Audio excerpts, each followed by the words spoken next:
Hello, everyone. What's going on? And welcome back to another edition of Flick News, the show here on Flick Direct, where I give you guys the latest that happened in entertainment news throughout the week, and then I give you all my personal take on the matter at hand.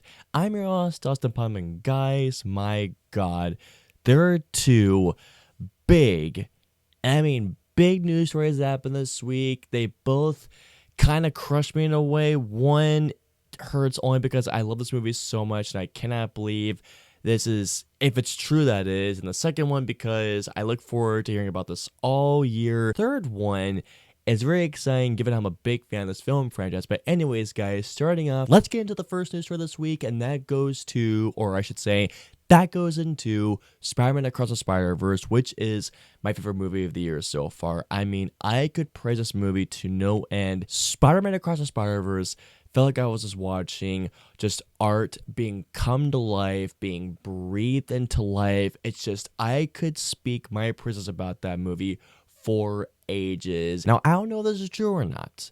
I've just been hearing this is a rumor, but this is a pretty big story. The conditions, guys. Now, from what I have heard, I'm hoping this is false.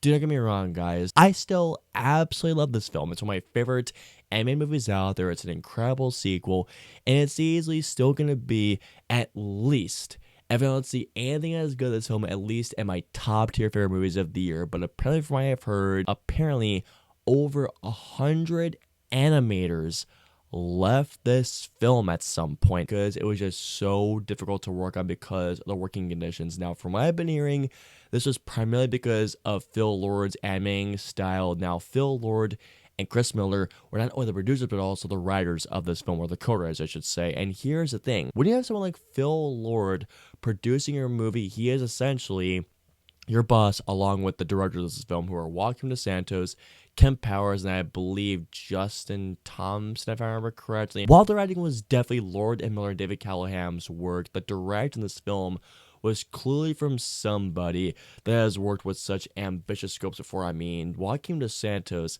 has worked on Avatar: The Last Airbender, and Kemp Powers worked on freaking Soul, for God's sakes. I'm just hoping that this rumor is not true, because if it is absolutely heartbreaking knowing that Phil Lord, from what I've been hearing, mistreated 100 workers. The film finished production, no joke, 13 days before it actually came out. It does not take away from my love of this film, but I'm hoping this is not true, because animation takes years upon years upon years, and knowing how ambitious Spider-Verse was, I can see people leaving on this film because it was just so difficult to work on. But nonetheless, the animators that finished their work on this film and the people who left to work, just know that your work was absolutely incredible. I know it doesn't really compensate for the time and money you spent on this film, for your personal life, your mental health, but the film is amazing. The animation looks amazing. I just want you guys to know it out there. I saw this particular headline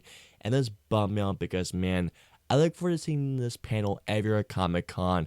But apparently, guys, get this. Knowing that just at a Comic-Con panel, you should guys know that I'm talking about the Marvel Cinematic Universe's Comic-Con panel, moderated, or should I say headlined, by Kevin Feige, which is run every single year. Well, it came back because, as you all know, COVID took over everything for at least, 2 years, something like that. For the first time in I don't know how long, Marvel's Cinematic Universe will not be having a Comic-Con panel this year, amongst a bunch of others from what I've been hearing. And it made me question, will Comic-Con become the next E3? Which, if you guys don't know what E3 is this huge expo for video games. So I am wondering that if this is going to be the first of many no-shows for the MCU. I know that majority of MCU fans love looking forward to this panel every single year because Kevin Feige brings some bangers for announcements, and knowing that they will not be there this year, it concerns me because there's really not that much going on. There's a lot going on in terms of development, but everything that they have announced, they have really shown, minus I think a couple of films as far as more that have not been announced. But otherwise, too, guys, this absolutely sucks. I'm hoping they come back next year because, man,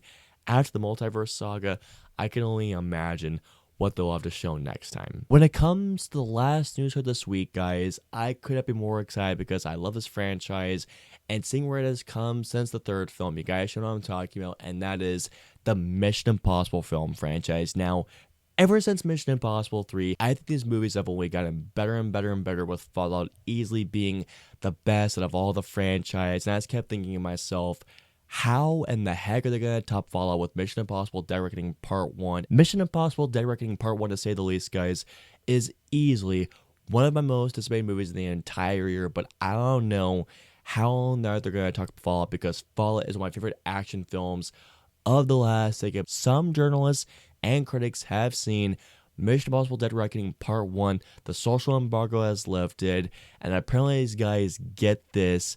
I want to say, from what I saw, 95% of the reactions were either very, very good, or they were saying this movie was absolutely incredible, which makes me so happy to hear, because, man, I've been waiting for this movie ever since Fallout was released back in 2018, and just hearing this movie is just absolute banger of an action film. My God, guys, I can't wait to see this movie. If this movie is great, I welcome more.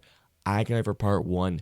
For this movie, daggone, I am so excited, guys. That's gonna wrap it up for this week's show.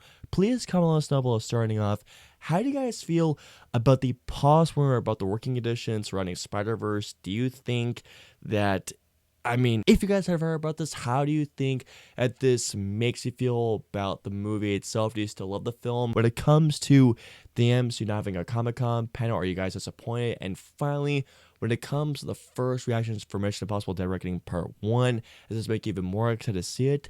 Let us know below. I hope you enjoyed this week's show. If so, please hit that like button, also share, and don't forget the subscribe button and the notification bell for our latest new show goes live. If you guys want to see our previous two new shows, please click the right there or right there. And then, of course, until our next new show goes live, we'll see you all next time. Have a wonderful week, guys. Hit like, smash subscribe, and get notified for when our reviews, interviews, and news go live.